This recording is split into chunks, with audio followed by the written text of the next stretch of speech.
everyone, what's up and welcome to a new video. Today we're going to be doing a mixing and mastering video here just with fabfilter plugins. And the first thing I want to start off before we even get into our stem mixing, I am going to do audio stem mixing in a separate session, but before we get to that, I want to take a look at the main session, our main production session, and talk about how you should export your stems.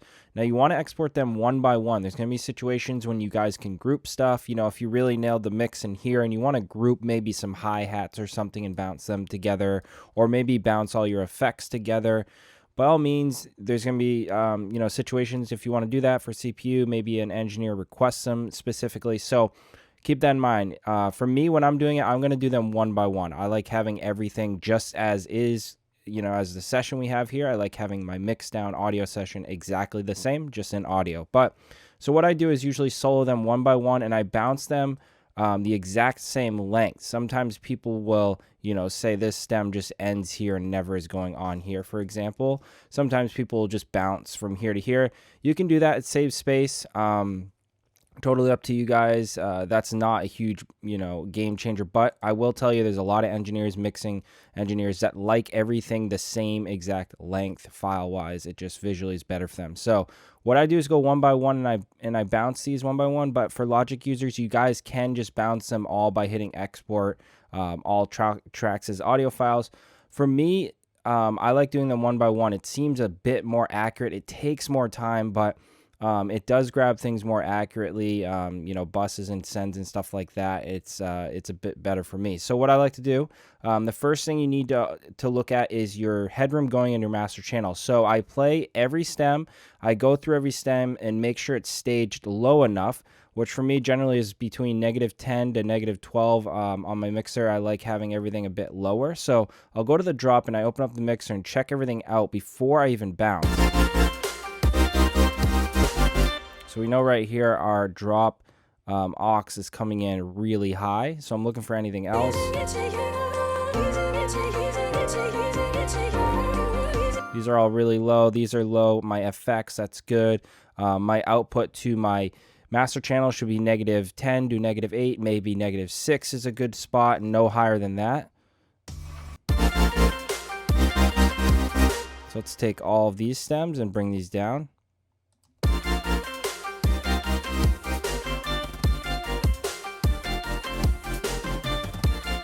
So these are all coming in a bit hot, so let's bring those down. We can stage those by selecting the audio, and I'm going to go to gain, and I'm going to hit -10. So now these are going to be very low. And then the keys is coming from a plugin, so I have to go into the plugin, and I physically have to turn the master down. I cannot stage that through audio because it's not printed yet. So we can see we're getting a lot of headroom now. We're staging everything low enough so when I get to the mixing stage, nothing is permanently damaged. I can't fix a bounce file that has no headroom, right? So we have to do that up front before we even get to our mixing. All the percussion looks fine. So now we look at our master channel. We just want to make sure we're getting that negative. I'm just going to go to the drop being the loudest part. I want to make sure I have headroom over here.